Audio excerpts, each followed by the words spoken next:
Everyone मुझे आपको स्वागत करुच्ची आउ एक नुआ भिड सहित आज भिडियो आज आम फरेस्ट गार्ड जो प्रीवियस ईयर क्वेश्चन होता जोटा कि आम PYQ बुझल 2024 जोटा एडिक्वेटी तरफ जोटा PYQ होता तार मैथमेटिक्स टोटल 25टा क्वेश्चन डिस्कसन कर ये तुम मैंने जापर जे क्वेश्चन लेवल केमती क्वेश्चन कौ भाया लेवल आसो नेक्स्ट जो आम एग्जाम हो देख जेहेतु यहाँ आम डिफेन्स लाइन क्वेश्चन लेवल निहाती भाव में इजी टू मॉडरेट रहा बुझला मॉडरेट भी कहीपर ना इजी जो मन को मैथ होनी तो से मॉडरेट लगे और जो मन मैथ हो इजी लगे बुझला चलो देखा प्रथम क्वेश्चन देख प्रथम क्वेश्चन देख तुम सामने देख रमेश घंटा प्रति 60 किलोमीटर बेगर कार चलती देख क्वेश्चन ये बुझ ये क्वेश्चन बहुत पिला भूल करदे देख ऑप्शन तो ये देती 5 घंटा 20 मिनिट देख रमेश घंटा प्रति जदि 60 किलोमीटर बेगर कार चलुचे आ 320 किलोमीटर जो के समय लगे तुम मैंने जानी सूत्र कौन ना डिस्टेंस बाय टाइम देख जदि सॉरी आमको टाइम ये पचार टाइम जब पचार आमको कौन कर डिस्टेंस बाय स्पीड डिस्टेंस के किलोमीटर 320 स्पीड के स्पीड हूँ 60 या जब मुझे काटिदेवी तो ये के ना 6 काटिले 6 5 5 आउ रहा 20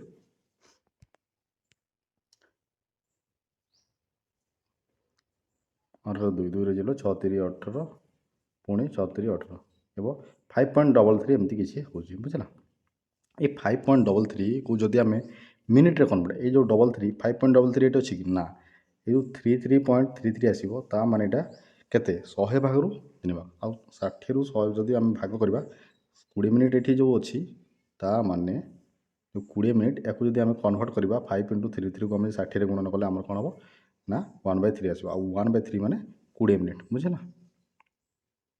देख या देख ये मुझे कहीदे 320 डिवाइडेड बाय 60 0 0 कटिगला आउ रहा के 32/6 32 ये 5 तो कटिज आउ रे 2/6 रही जो 2/6 या काटिले के 2 काटिले 5 × 1/3 हम और 1/3 भैल्यू केते या 60 मुझे गुणन करदेवी 60 3 काटिले ये के ना 20 आसो तार 5 घंटा 20 मिनिट हो आंसर बुझे चलो देखो नेक्स्ट क्वेश्चन आमको ये देती जदि जड़े रनर 20 किलोमीटर दूर दौड़ को 2 घंटे समाप्त करे तेज हाराहारी स्पीड के बहुत इजी क्वेश्चन देख ये रंग अच्छी एक्चुअली ये 40 जोड़ हेनी ये 10 ही हम कितु से 40 को करेक्ट कर बुझला देख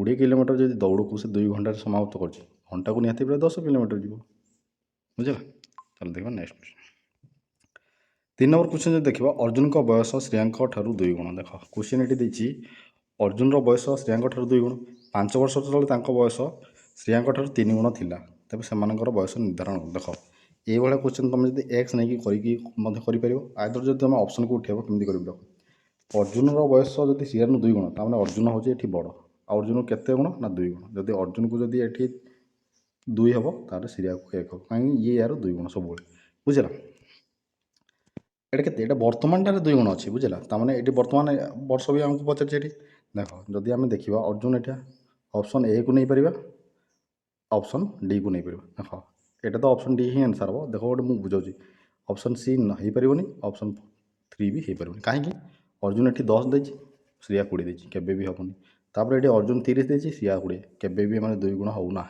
बुझला देख 5 वर्ष तले बयस जो 3 गुण थी देख या जब मुझे 5 वर्ष तले करदेवी 5 वर्ष तले यार के 15 ये जो 5 वर्ष तले ये 5 माने 3 गुण हो ना हो आए तो 2 गुण हो एमती तुम चेकआउट कर बुझला जब 5 वर्ष तले बयस 3 गुण होता कह श्रेयार 3 गुण श्रेया ये 5 वर्ष हो 5 वर्ष तले जब बर्तमान 10 हो 5 वर्ष तले 5 हो या 15 हो तमें 3 गुण होमती तुम चेक कर बुझला तुमको ये भी काढ़ा पड़ोनी बुझला केवल बेसिक नॉलेज तुम दरकार तापर देख 4 नंबर क्वेश्चन देख 3टी संख्यार हार हो 60 देख यहाँ हूँ एवरेजर क्वेश्चन 3टी संख्यार हाराहारी दूसरी 60 जब प्रथम 2टी संख्या 40 आउ गोटे है 80 तेज तृतीय संख्या के तुम मैंने जानते हाराहारी माने जो संख्या देता से कतोटी संख्या को आम गुणन कर हाराहारी हूँ गोटे मिडिल संख्या बुझला तमें 40 80 ये गोटे संख्या से ही संख्यार बुझला तेज तृतीय संख्या के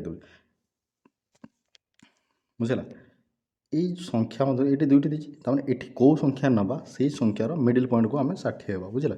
ତାମାନେ ଯଦି 60 ହେଉଛି ଆମର ମିଡ଼ିଲ୍ ସଂଖ୍ୟା 60ରେ ମୁଁ କେତେ ଗୁଣନ କରିବି ନା 3 ଗୁଣନ କାହିଁକି ଆମ ତିନିଟା ସଂଖ୍ୟା ହେଉଛି 36 18 ତାମାନେ ସଂଖ୍ୟାମାନଙ୍କର ଯୋଗ ହେଉଛି କେତେ ନା 180 ବୁଝିଲା। ଏଇଟା ତୁମେ ସବୁବେଳେ ମାଇଣ୍ଡଟା ସେଟଅପ୍ କରିବାର ଅଛି।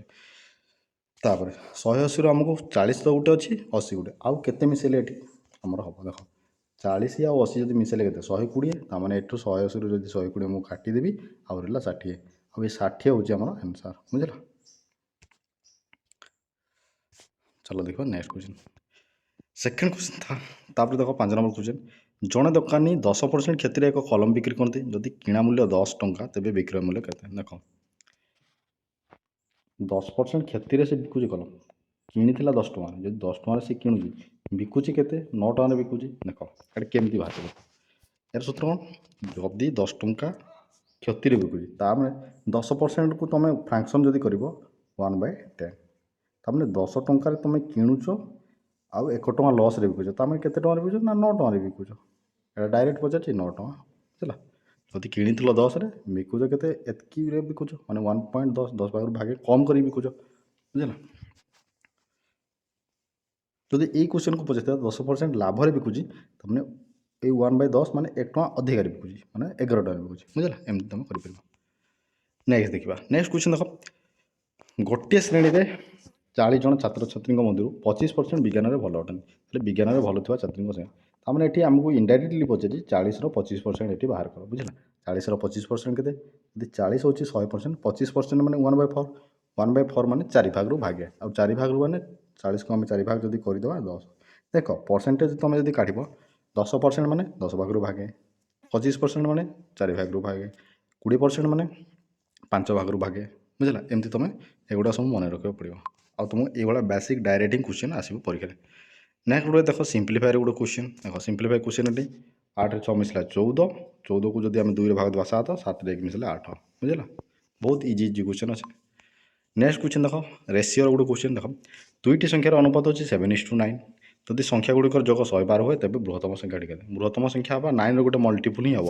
ଦେଖ ଏକ ଅପସନ୍ ମଧ୍ୟରେ ଯଦି ଉଠେଇବା ଦେଖ 9ର ମଲ୍ଟିପୁଲ୍ ଏଠି କିଏ ଅଛି ଦେଖ 45 ଗୋଟେ ଅଛି 63 ଗୋଟେ ଅଛି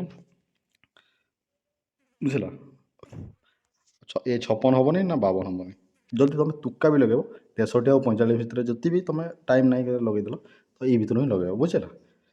ମୁଁ ତୁମକୁ କହୁନି ତୁମେ ତୁକା ଲଗାଇବ କିନ୍ତୁ ଦେଖ 112 ଯଦି ହେଉଛି ଦୁଇଟି ସଂଖ୍ୟା ତାମାନେ 7 ଆଉ 9 ଯେଉଁ ରେସିଓ ଅଛି ଏଇମାନଙ୍କର ରେସିଓର ଯୋଗଫଳ ଯାହା ହେବ ତାର ମଲ୍ଟିପୁଲ୍ ହେଉଥିବ ଏ 112 ମାନେ 9 ଆଉ 7 ମାନେ କେତେ ନିହାତି ଭାବରେ 16 ତାମାନେ ଏଇ 16 ରେସିଓର ଭ୍ୟାଲ୍ୟୁ ଆମକୁ ଏଠି ଦେଇଛି 112 ବୁଝିଲା। ଏଇଟା ତାମାନେ ଦୁଇଟା ସଂଖ୍ୟା ମିଶିକି ଆମର 112 ହେଇଥିବାର ଅଛି ତାମାନେ ୟାକୁ ଯଦି ମୁଁ କାଟିବି ଆଉ କେତେରେ କାଟିବ ନିହାତି ଭାବରେ 7ରେ କଟିବ 7ରେ କଟିଲେ 7 କଟିବ ତାମାନେ ଏଇ 7 ହେଉଛି ଗୋଟେ ରେସିଓର ଭ୍ୟାଲ୍ୟୁ କେତେ 7 ଆଉ ବଡ଼ ରେସିଓ କେତେ ନା 9 7ରେ 9କୁ ଗୁଣନ କଲେ 63 ହେଇଯିବ ଆନ୍ସର୍ ବୁଝିପାରିଲ। ଚାଲ ଦେଖିବା ନେକ୍ସଟ ଦେଖ ପୁଣି ଗୋଟେ ସିମ୍ପ୍ଲିଫାଇ କ୍ୱେଶ୍ଚନ୍ ଏଠି ପଚାରିଲା ଦେଖ ଏଇଟା ତୁମମାନେ କରିବ ବୁଝିଲ। ତାପରେ ନେକ୍ସଟ କ୍ୱେଶ୍ଚନ୍ ଦେଖିବା ଯଦି ମୂଳ ରାଶି 5000 ଟଙ୍କା ବାର୍ଷିକ ସୁଧହାର 9% ଏବଂ ସମୟ ଅବଧି 3 ବର୍ଷ ତେବେ 3 ବର୍ଷ ପରେ ମୋଟ ରାଶି କେତେ ଦେଖ ଏଇଭଳିଆ କ୍ୱେଶ୍ଚନ୍ କ୍ୱେଶ୍ଚନ୍ ଏଇଟା ନା କହିବା ହାର୍ଡ଼ ନହେଲେ ଏଇଟା ମଡରେଟ୍ କୁହାଯିବ କାହିଁକି ଦେଖ ଏଇଠି କାଲକୁଲେଟିଂ ହିଁ ଅଛି ଆଉ କିଛି ନାହିଁ ଏଇଟା ତୁମକୁ ଦେଖ ଏଠି କାଲକୁଲେସନ୍ ହିଁ କରିବାକୁ ପଡ଼ିବ ଆଉ କିଛି ହିଁ ଏଠି କରିବାକୁ ପଡ଼ିବନି ବୁଝିଲା। ଏଠି ସୂତ୍ର ଫର୍ମୁଲା ପକାଇବ ସୂତ୍ର କ'ଣ ତୁମର ପ୍ରିନ୍ସିପାଲ୍ ଆମାଉଣ୍ଟ ଏଠି ଦେଇଦେଇଛି କେତେ ଆମାଉଣ୍ଟ 1 ପ୍ଲସ୍ ଆମର ରେଟ୍ ଅଫ୍ ଇଣ୍ଟରେଷ୍ଟ କେତେ 8/100 କେତେ ବର୍ଷ କେତେ 3 ଏଇଠି ଆମର ହେଲା 5000 ବୁଝିଲା। ୟାକୁ କାଲକୁଲେସନ୍ କରେ ଯାହା ହେବ ଆନ୍ସର୍ ସିଏ ବାହାରିବ ଦେଖ ଏଇଟା ଆନ୍ସର୍ ହେଉଛି ଏତିକି ଆଇଦର ଏମିତି ତୁମେ କରିପାରିବ ଦେଖ ଆଉ ଗୋଟେ ଯଦି ଦେଖିବା 5000 9% ବର୍ଷକୁ କେତେ 9% ଯଦି ବର୍ଷକୁ 9% ତା ମାନେ ଆମେ ଏମିତି ବି ଲେଖିପାରିବା ଏ 5000 ବୁଝିଲ ତୁମେ ସେ ଯେଉଁ କଲମ ଭଳିଆ ସେମିତି କରିବ ଆଉ 5000 ଇଣ୍ଟୁ ବର୍ଷକୁ ଯଦି 9% ବଢ଼ୁଛି ତାମାନେ 109 ଭଳିଆ ହେବ 109/100 ପୁଣି ଯାହା ହେବ ବୁଝିଲା ତାର ପୁଣି 109 ହେବ ଏମିତି ହେଇ 3 ବର୍ଷ ପର୍ଯ୍ୟନ୍ତ ଚାଲିବ ତାକୁ କାଲକୁଲେସନ୍ କଲେ ଆମର ଆନ୍ସର୍ ଆସିବ ଅପସନ୍ ଡି ବୁଝିଲ। ଦେଖ ଆହୁରି ଯଦି ୟାକୁ ସିମ୍ପଲ୍ରେ ମୁଁ କରିବି ଦେଖ 5000 9% ତୁମେ କାଢ଼ିପାରିବ ଯଦି କଲମ ଆମେ ଏଠି କରିଦେବା 5000 ଯଦି 9% ହେଲା ଆମର କେତେ ହେବ ଯୋଡ଼େ ଜିରୋ ଯଦି କାଟିଦେବି 9କୁ ଯଦି 5ରେ 45 ତାମାନେ 450। ପ୍ରଥମ ବର୍ଷ 450, ଦ୍ୱିତୀୟ ବର୍ଷ 450, ତୃତୀୟ ବର୍ଷ ମଧ୍ୟ 450 ବୁଝିଲ। ତାପରେ ସେକେଣ୍ଡ ବର୍ଷ କ'ଣ ହେବ, ୟାର ସେକେଣ୍ଡ ବର୍ଷ କ'ଣ ଏ 450ର ପୁଣି ଏଠି ଆସିବ। ଦ୍ୱିତୀୟ ବର୍ଷ 450ର ପୁଣି ଯଦି 9% ଦେଖିବା ପାଖାପାଖି ସମଥିଙ୍ଗ 40.5 ଆସିବ। ପୁଣି ଥାର୍ଡ଼ ବର୍ଷରେ ବି ସେ 40.5 ଆସିବ ବୁଝିଲା। ଏ 40.5 ଆସିବ। ପୁଣି ଯେତେବେଳେ ତୃତୀୟ ବର୍ଷ ହେବ ୟାର ପୁଣି 40, ତାମାନେ ୟାକୁ ପୁଣି 40.5 ଆସିବ। ତାପରେ ଯଦି ଦେଖ ୟାର ପୁଣି ସୂତ୍ର ବାହାରିବ। ୟାର ଯଦି ଆମେ ସେଇ 9% ଦେଖିବା ପୁଣି ସେଇ 3 ପଏଣ୍ଟ ସମଥିଙ୍ଗ ଏମିତି କିଛି ଆସିବ ବୁଝିଲା। ୟାକୁ ଯଦି ଓଭରଅଲ୍ ମିଶାଇବା ଦେଖ 450 450 450 ତାମାନେ 45କୁ ଯଦି ଦେଲେ ଇଏ ହେଇଯିବ ମୋତେ 135 1350 1350 ପ୍ଲସ୍ 40 40 40 ତିନିଟା 40 4 3 12 120। ଏ ଯଦି 1 ପଏଣ୍ଟ ଯଦି ମିଶାଇବା 120 121 ଧର ଏଭାରେ ଦେଖ 121। ତାପରେ ଇଏ ହେଲା 3.6। ये जो से 21 देले आम ताको ये 4 धरदे बुझला। या मिसले 4 1 5 5 2 7 3 1 4 1 देख 1475 1475 जब सुध हो 5000 प्लस 1400 माने केते 1475 एटा एमती 1.4 तो गोटे मिनिमम जब देख एत तो ऑप्शन मध्य तुम एक्चुअल अप्रोक्सीमेटली वैल्यू तुमको जब मिलगला ताले आंसर तुम हो बुझला। एमती तुम कर नेक्स्ट देख तो यहाँ गोटे सिंप्लीफाए देख ये सिंप्लीफाए क्वेश्चन बहुत गुड़ा है। सिंप्लीफाए के 6 को 2 गुण 6 2 गुण 12 तमें ये 12 फैक्टर जी हो ये हम ये तो केवे भी हेन आदर 6 हो पाए 4 हो पारे तापर 6 2 गुण 12 जो था तापर ऊपर के 6 2 गुण 8 निहती बार 8 या जब आम पुणी सिंप्लीफाए कर केते काटा निहती भाव में आम से 4 काटा 4 काटिले 3 4 काटिले 3 4 काटिले 2 आउ 3 2/3 हो आंसर बुझला।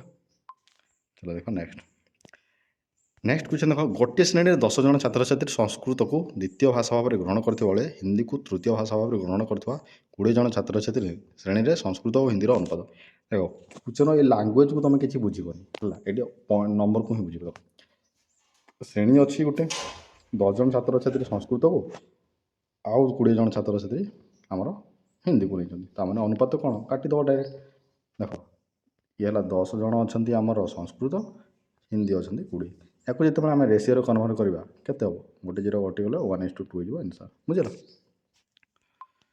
नेक्स्ट देखा नेक्स्ट क्वेश्चन देख व्यक्ति बी गोटे जिनस को 1000 टंकार बिक्री करी 20% क्षति सही 20% लाभ पाई क्यों मूल्य बिकवा देख ये प्रॉफिट लॉस क्वेश्चन देख बहुत इजिली क्वेश्चन तुम खाली क्वेश्चन लैंग्वेज देख 1000 टंकार बिकुची 20% क्षति सोची ता माने 20% जदि क्षति सोची तामें तुम 100 टंकार जिनस को आणिकी तुम 80 टंकार जिनस बिकुच तुम 100 टंकार जिनटा किणुच 80 टंकार बिकुच तामें तुम 20 टंका कौन हो 20% लॉस हो 20 टंका लाभ लॉस हो कहीं 100 टंकाटा 100% नहीं जाए तार जदि आम 80% जिनस को बिकवा तामें 20% तुम लॉस हो सही भी ये कहला जदि से 1000 टंकार बिकुचे ताले 20% क्षति तामें ये जो 1000 टंकाटा एटा जो 1000 टंकाटा एटा केते परसेंट वैल्यू टिके 1000 टंकाटा एटा केते परसेंट वैल्यू एटा 80% वैल्यू आमको पचारछि केते ना 20% लाभ करिवो 20% जदि लाभ करिवो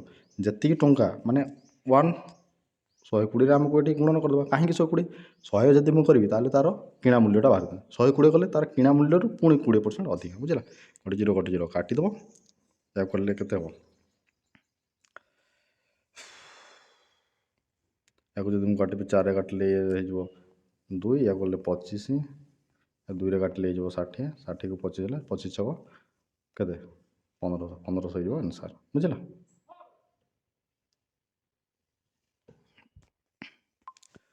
निम्नलिखित मध्य 24 और 36 गरिष्ठ साधारण गुणनीयक माने गसागु केते पचे देख गसागु एटा सिंपल कथा बहुत छोटे छोटे क्वेश्चन नंबर 24 और 36 गसागु तुम आराम से जानते हो गसागु माने ऑप्शन मध्य बड़ संख्या देखिए ऑप्शन मध्य बड़ संख्या जब देखिए 18 18 मल्टीपल 36 अच्छी 24 होनी ताले 18 हेनी 12 कहले 12 2 चली 12 3 36 बुझला। नेक्स्ट क्वेश्चन देखा 45 और 100 देख 45 100 केते प्रतिशत देख बहुत केते 100 45 केते प्रतिशत ता माने 45 ऊपर माने 45% कहीं 100 न हो। नेक्स्ट क्वेश्चन 50 संख्यार हार हो 20 जदि दुईटी संख्या 37 और 43 को प्रत्याख्यान करे अवशिष्ट संख्या गुड़िकर हार निर्णय କରନ୍ତୁ ଆନୁମାନିକ। ଦେଖ 50ଟି ସଂଖ୍ୟା ଦେଇଛି, ତାର ହାର ହେଉଛି କେତେ 20, ମାନେ ଏଭରେଜ ହେଉଛି 20। ତା ମାନେ 5 ଗୁଣେ 10, 10 ମାନେ 1000 ହେଉଛି ସଂଖ୍ୟା ମାନଙ୍କର କ'ଣ ନା ଦୁଇଟି ସଂଖ୍ୟା ପ୍ରତ୍ୟେକ ମାନେ 37 ଆଉ 43। ଆମେ ଯଦି 37 ଏଇ 1000ରୁ ଯଦି ଆମେ 37 ଆଉ 43 କାଢ଼ିଦେବା, 37 ଆଉ 43 ମିଶିଲେ କେତେ ନିହାତି ଭାବରେ 80। 37 ଆଉ 43 ମିଳିଲେ 80। ତାମାନେ 1000ରୁ ଆମେ ଯଦି 80 ଟଙ୍କା କାଟିବା କେତେ ହେବ 920। ମାନେ ଏଇ 920କୁ ଆମେ ଭାଗ ଦେବା କେଉଁଥିରେ, ବର୍ତ୍ତମାନ 18ରେ ଭାଗ ଦେବା। କାହିଁକି 18ରେ, ଆମେ ଦୁଇଟା ସଂଖ୍ୟା କାଢ଼ିଛେ, 18 ଯଦି ଭାଗ ଦେବା ଆମେ ଆପ୍ରୋକ୍ସିମେଟଲି ଆମର ଆନ୍ସର୍ ଆସିବ 19.17। ବୁଝିଲା, ଏମିତି ୟାକୁ ଯଦି ଭାଗ ଦେବା ଆମେ। ନେକ୍ସଟ କ୍ୱେଶ୍ଚନ୍ ଦେଖ, ଦେଖିବା ଏଠି 68 ନମ୍ବର କ୍ୱେଶ୍ଚନ୍। 24 ଏବଂ 40ର ଲସାଗୁ କେତେ? 24 ଆଉ ଲସାଗୁର ଏଲସିଏମ୍। ଏଲସିଏମ୍ ଦେଖ ପଚାରିଛି, ବହୁତ ଇଜିଲି ବଡ଼ ସଂଖ୍ୟା ଅପସନ୍ ମଧ୍ୟରୁ କ'ଣ କରିବ, ଏଲସିଏମ୍ ଯେତେବେଳେ ପଚାରିବ ଅପସନ୍ ମଧ୍ୟରୁ ଛୋଟ ସଂଖ୍ୟାକୁ ସବୁବେଳେ। ଏଠି ଛୋଟ ସଂଖ୍ୟା ଯଦି 72, 72ରେ ଆମର 40 କଟୁନି, 24 କଟୁଛି ହେଉନି, 72 ହେଉନି। 80 ତ ଆମର କଟିବନି, 40ରେ କଟିବ, 24ରେ କଟିବନି। ତାପରେ ଦେଲା 120, 120ରେ ଆମର 24ରେ ବି କଟୁଛି, 40ରେ ବି କଟୁଛି। ଆଇଦର ତୁମେ ଯଦି ଏଲସିଏମ୍ର ସୂତ୍ର କ'ଣ, ସବୁବେଳେ ବଡ଼ ସଂଖ୍ୟାକୁ ଟାର୍ଗେଟ୍ କର। এই ବଡ଼ ସଂଖ୍ୟାର ଗୋଟେ ମଲ୍ଟିପୁଲ୍ ହିଁ ହେବ ଆମର କ'ଣ, ଦେଖ ଏଲସିଏମ୍ ଯେତେବେଳେ କାଢ଼ିବ ବଡ଼ ସଂଖ୍ୟା କିଏ 40, 40ର ପଣିକା ତୁମେ କରିବ। 40ର ପଣିକାରେ 40କୁ 1ରେ ଗୁଣିଲେ କେତେ 40, 40 ତ ହେବନି। ଯଦି 40 ନ ହେଉଛି, ଯଦି 40 ହେଲା ଠିକ୍ କଥା, ଯଦି 40 ନ ହେଉଛି 40ର ପଣିକାରେ କେତେ 80, 40 3 120, ତାପରେ କ'ଣ, ତାପରେ 160। ବୁଝିଲା, ଏଇ ଅପସନ୍ ମଧ୍ୟରୁ 2 3 ମ୍ୟାକ୍ସିମମ୍ ତୁମେ ପଣିକାର 3 ନମ୍ବର ପର୍ଯ୍ୟନ୍ତ ଯିବ, ତୁମକୁ ଗୋଟେ ଅପସନ୍ ସେଇଠି ବାହାରିବ ହିଁ ବାହାରିବ। ବୁଝିଲା, ନେକ୍ସଟ କ୍ୱେଶ୍ଚନ୍ ଦେଖ, ଦେଖିବା ସେଇଟା। ରୋହନ ତାଙ୍କ ଭଉଣୀ ରିୟାଙ୍କ ଠାରୁ 3 ବର୍ଷ ବଡ଼। ଯଦି ରିୟାଙ୍କ ବୟସ 8 ବର୍ଷ, ତାହେଲେ ତାଙ୍କର କେତେ ଇଜି କ୍ୱେଶ୍ଚନ୍। ତା ଭଉଣୀରୁ 3 ବର୍ଷ ବଡ଼, ଯଦି ତାକୁ 8 ବର୍ଷ ହେଉଛି ତାକୁ 11 ବର୍ଷ ହେବ ଅବଶ୍ୟଲି। ଏଇ କ୍ୱେଶ୍ଚନ୍ରେ ବହୁତ ପିଲା କ'ଣ ମାଇଣ୍ଡ ଖେଳାନ୍ତି, କାଳେ ଅନ୍ୟ କେଉଁଟା ଆନ୍ସର୍ ହେବ କି, ସେଇଟା ମାଇଣ୍ଡକୁ ବି ଆସିବ ଏତେ ଇଜି କ୍ୱେଶ୍ଚନ୍ ଯଦି ପଚାରିଦେବ। ବୁଝିଲା, ନେକ୍ସଟ କ୍ୱେଶ୍ଚନ୍ ଦେଖ, ଦେବ 20 ଦିନ ମଧ୍ୟରେ ବିଦ୍ୟାଳୟ ପ୍ରକଳ୍ପ ଶେଷ କରିଥିଲେ। ଦେବଙ୍କ ତୁଳନାରେ ଅରୁଣ ଯଦି 25% ଅଧିକ ଦକ୍ଷ, ତେବେ ଅରୁଣକୁ ସେହି କାମ କରିବାକୁ କେତେ ସମୟ ଲାଗିବ? ଦେଖ ଏଇ କ୍ୱେଶ୍ଚନ୍ରେ ଟିକେ ଟ୍ରିକି ରହୁଛି, କିନ୍ତୁ ବହୁତ ଇଜି। ଦେଖ 20 ଦିନରେ ଯେ କାମ ସାରୁଛି, 25% ଯଦି ଦକ୍ଷ, ଏଠି ଯଦି ମୁଁ କହିଥାନ୍ତି ସେ 20 ଦିନରେ କାମ ସରୁଛି, ଯଦି ସେ ତାର 2 ଗୁଣା ଲେଖାଏଁ କାମ କରୁଥାନ୍ତା, ତାହେଲେ ତୁମକୁ କେତେ ଦିନ କରିଥାନ୍ତା, ତୁମେ କହିଦେଇଥାନ୍ତ ନିହାତି ଭାବରେ। ଯଦି ସେ 20 ଦିନରେ ସାରୁଛି, ଇଏ ଯଦି ତାର ଡବଲ୍ କାମ କରୁଛି, ତାହେଲେ ସେ ନିହାତି ଭାବରେ ତାକୁ କେତେ 10 ଦିନରେ କରିବ। 10 ଦିନରେ ଯଦି କରିବ, ତାହେଲେ 20 ଦିନରେ ଯଦି କାମ କରୁଛି, ତାମାନେ ଆମେ ଯଦି କାମକୁ ଆମେ 20 ଦିନ ନେବା, 20 ବାଇ ଯଦି 1 କରିବ, ଇଏ ଯେଉଁ କେତେ ସେଇ 20 ହିଁ ଆସିବ। ବୁଝିଲା, ତାମାନେ ଏଇ 20ଟା କାମକୁ 20 ଦିନରେ କରୁଛି କିଏ, ଦେବ। ଯଦି ମୁଁ କହିବି ଏଇ 20ଟା କାମକୁ ସେ ଯଦି 2 ଗୁଣା ଲେଖାଏଁ ଦିନକୁ କରିବା, ତାମାନେ ରେସିଓ କେତେ 1 ରେସିଓରେ କଲେ 20 ଦିନ ଲାଗୁଛି। ଯଦି 2 ଭଳିଆ 2 ପାୱାରରେ ଯଦି କରିବ, 20କୁ ଯଦି ଆମେ 2ରେ ଭାଗ ଦେବା କେତେ ନିହାତି ଭାବରେ 10 ହେବ, ତାମାନେ 10 ଦିନରେ କରିବ।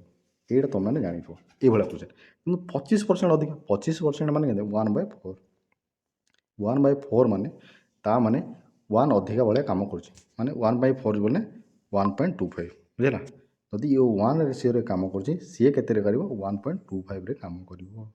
ବୁଝିଲା, ୟାକୁ ଆମେ ରେସିଓ ମେଥଡ଼ରେ କନଭର୍ଟ କଲେ ହେବ। ଆଇଦର 1.25କୁ ଯଦି ଆମେ ସେଇ 20ରେ ଯଦି ଭାଗ ଦେବା, ଡାଇରେକ୍ଟ 1.25ରେ ଯଦି ଭାଗ ଦେବା, ଆମର ଆନ୍ସର୍ କେତେ ଆସିବ, 1କୁ ଯଦି ଆମେ ଭାଗ ଦେଲେ କେତେ ହେବ ନିହାତି ଭାବରେ ସେ 16 ହିଁ ଆସିବ। ବୁଝିଲା, ଦେଖ ତୁମେ ଯଦି 20କୁ 1.25ରେ ତୁମେ କାଟି ବି ପାରୁନ। ବୁଝିଲା, ତୁମେ ସପୋଜ୍ କାଟି ପାରୁନ, ପଏଣ୍ଟ ଏଠି ଯଦି ପଡ଼ିଛି, ଉପରେ କ'ଣ କରୁ 2ଟା 0 ବସେଇଦେଲ। ଏବେ 125କୁ 2000 କାଟିବ, ଯଦି 125କୁ 2000 କାଟିଲେ କେତେ ହେବ, 125ଙ୍କ ପଣିକାରେ 16 ଆସିଲେ, 125କୁ ଯଦି ଆମେ 16ରେ ଗୁଣନ କରିବା 2000 ଆସିବ। ତା ମାନେ ଯଦି 20କୁ 1.25ରେ ଡିଭାଇଡ଼ ଦେବା ଯାହା, এই 2000କୁ 125ରେ ଡିଭାଇଡ଼ ଦେବା ତାହା। ବୁଝିଲା, ଏ ପଏଣ୍ଟ ପଡ଼ିଥିଲେ ବହୁ କ'ଣ କାଲକୁଲେସନ୍ରେ ଆମେ ଜାଣିପାରୁ ନାହିଁ। ବୁଝିଲା, ଏଠି ପଏଣ୍ଟ ଗୋଟେ ପଡ଼ିଛି, ଉପରେ 2ଟା 0 ବସେଇଦେବ, ପଏଣ୍ଟ ହଟେଇଦେବ, ସରିଲା। ବୁଝିଲା, ତାପରେ ତୁମେ 5 25 ନେଇକି ତୁମେ କାଲକୁଲେସନ୍ କରିପାରିବ। ବୁଝିଲା, ନେକ୍ସଟ ଦେଖିବା, ଯଦି ଏ ଗୋଟିଏ କାର୍ଯ୍ୟକୁ 12 ଦିନରେ ସମ୍ପୂର୍ଣ୍ଣ କରିପାରିବେ, ଏ ଏବଂ ବି ମିଳିତ ଭାବରେ 6 ଦିନରେ କାର୍ଯ୍ୟ ସମ୍ପୂର୍ଣ୍ଣ କରିପାରେ, ତେବେ କେବଳ ବି କାର୍ଯ୍ୟ ସମ୍ପୂର୍ଣ୍ଣ କରିବାକୁ କେତେ ଦିନ ଲାଗିବ? ଦେଖ ଟାଇମ୍ ଆଣ୍ଡ ୱାର୍କର ବହୁତ 12 ଦିନରେ କାର୍ଯ୍ୟ ସମ୍ପୂର୍ଣ୍ଣ କରି, ଏ ବି ମିଶିକି 6 ଦିନ କାମ କରିପାରିବେ। ତା ମାନେ 12 ଆଉ 6ର ଏଲସିଏମ୍ କେତେ ନା 12। ତା ମାନେ ଏଲସିଏମ୍ ମାନେ ଏଇ କାମଟା ହେଉଛି 12। ଏଠି 12 ଜାଗାରେ ଆମେ ଅନ୍ୟ କେଉଁ କିଛି ନେଇପାରିବେ କି, ନିହାତି ଭାବରେ 12ର ମଲ୍ଟିପୁଲ୍ ଆମେ ନେଇପାରିବା, 24 ନେଇପାରିବେ, 48 ବି ନେଇପାରିବେ।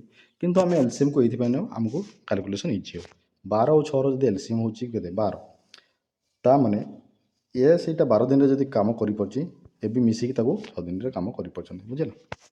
ତାମାନେ ଯଦି 12 ଦିନରେ କାମ କରୁଛି ତାମାନେ ଦିନକୁ କେତେଟା କାମ କରୁଛି ଗୋଟେ କାମ କରୁଛି କାହିଁକି ନା ସେ 12 ଦିନ କରୁଛି ଦିନକୁ ଯଦି ଗୋଟେ କାମ କରିବ 12 ଦିନରେ ସେ 12ଟା କାମ କରିବ। ଆଉ ଦୁଇ ଜଣ ମିଶିକି 6 ଦିନରେ କାମ କରୁଛନ୍ତି ଯଦି ଦୁଇ ଜଣ 6 ଦିନ ମିଶିବେ ଆମେ 12କୁ ଯଦି 6ରେ ଭାଗ ଦେବା ତାମାନେ ଦୁଇ ଜଣ ମିଶିକି କେତେଟା କାମ କରୁଛନ୍ତି ଦୁଇଟା କାମ କରୁଛନ୍ତି। ଯଦି ଏ ଗୋଟେ କାମ କରୁଛି ଦିନକୁ ତାହେଲେ ଦୁଇ ଜଣ ଦୁଇଟା କାମ କରୁଛନ୍ତି ତାମାନେ ବି ସେଇ ଗୋଟେ ହିଁ କାମ କରୁଛି ତାହେଲେ ବି ସେଇ କାମକୁ କେତେ ଦିନରେ ସେଇ ବି ମଧ୍ୟ ସେଇ 12 ଦିନରେ କାମ କରିପାରିବ ବୁଝିପାରିଲ।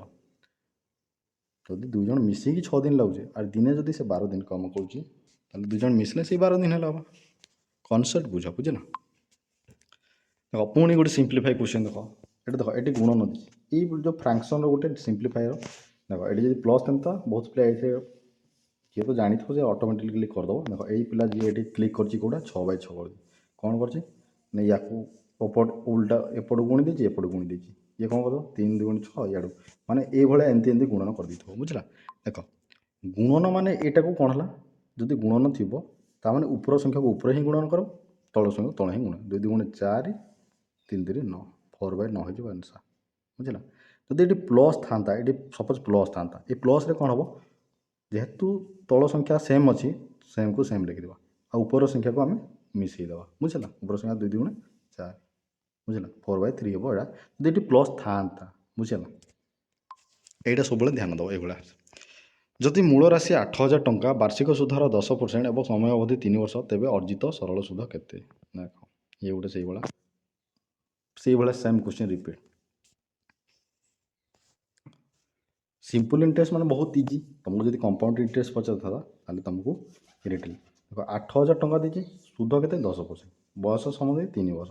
ଦେଖ ସିମ୍ପଲ୍ ଇଣ୍ଟରେଷ୍ଟର ହେବ 10% ଯଦି ଅଛି ବର୍ଷକୁ ତାମାନେ 3 ବର୍ଷରେ 30% ଆମେ କହିପାରିବା କାହିଁକିନା ସିମ୍ପଲ୍ ଇଣ୍ଟରେଷ୍ଟ ତା'ର ଯେତିକି ସୁଧ ହେବ ପ୍ରତିବର୍ଷ ସେତିକି ହିଁ ହେବ ତାମାନେ 30%ର ସୁଧ ପାଇବ ସେ 30% ସୁଧ ପାଇବ 30% ମାନେ 8 × 3 = 24 ତାମାନେ 2400 ଟଙ୍କା ସୁଧ ପାଇବ ବୁଝିଲ। ନେକ୍ସଟ ଦେଖିବା ନେକ୍ସଟ କ୍ୱେଶ୍ଚନ୍ ଯଦି କୌଣସି ଦ୍ରବ୍ୟର କ୍ରୟ ମୂଲ୍ୟ 50 ଟଙ୍କା ଏବଂ ଅର୍ଜିତ ଲାଭ 20 ଟଙ୍କା ହୁଏ ତେବେ ତାହାର ବିକ୍ରୟ ମୂଲ୍ୟ କେତେ। ଦେଖ କେତେ କିଣିଥିଲ 50 ଟଙ୍କାରେ ଲାଭ କରିବ 20 ଟଙ୍କା ତାପରେ ବିକିବ ନିହାତି ଭାବରେ 70 ଟଙ୍କାରେ ବିକିଲେ ହିଁ ତୁମକୁ 20 ଟଙ୍କା ଲାଭ ମିଳିବା ବୁଝିଲା। ଲୁଡ଼ୁ ଗୋଟି ଗଡ଼ାଇବା ସମୟରେ 4 ପାଇବାର ସମ୍ଭାବନା କେତେ। ଦେଖ ଏ ଯେଉଁ ଲୁଡ଼ୁ ଗୋଟି ଗଡ଼ାଇବା ଲୁଡ଼ୁ ଗୋଟିରେ ଆମର କେତେଟା ଥାଏ ନମ୍ବର 6ଟା ନମ୍ବର ଥାଏ। ଦେଖ 6ଟା ଯଦି ନମ୍ବର ରହୁଛି ତାମାନେ ଏଇ 6ଟାରୁ ଗୋଟେ ନମ୍ବର ହିଁ ତ ଆସିବ 4 ଆସିବାର ସମ୍ଭାବନା 6 ତାମାନେ 6 ଥର ଯେନ୍ 6ଟା ଅଛେ ସେଇ 6ଟା ନମ୍ବରରୁ ଥରେ ହିଁ ଆସିବାର ଚାନ୍ସ ଅଛି ଯଦି ଲୁଡ଼ୁ ଗୋଟି ଗଡ଼ାଇବା ସମୟରେ 4 ପଡ଼ିବାର ସମ୍ଭାବନା ତାମାନେ 6 ଥରୁ ଗୋଟେ। ତ ଇଏ ତ ଥିଲା ମ୍ୟାଥମେଟିକ୍ସର ଟୋଟାଲ୍ 25ଟା କ୍ୱେଶ୍ଚନ୍ ଯେଉଁଟାକି ଆମର ପ୍ରିଭିୟସ୍ ଇୟର୍ କ୍ୱେଶ୍ଚନ୍ ବୁଝିଲା। ଯଦି ତୁମକୁ ଭିଡ଼ିଓଟି ଭଲ ଲାଗିଥିବ ଲାଇକ୍ କମେଣ୍ଟ ସେୟାର ନିହାତି କରିବ କମେଣ୍ଟ କରିକି ଜଣାଇବ ଏଇଭଳିଆ ଭିଡ଼ିଓ ଯଦି ନେକ୍ସଟ ପାର୍ଟ ଆମେ ନେକ୍ସଟ ସିଫ୍ଟର ମଧ୍ୟ ଏଇଭଳିଆ କ୍ୱେଶ୍ଚନ୍ ଆମେ ପୁଣି ଡିସ୍କସନ୍ କରିବା।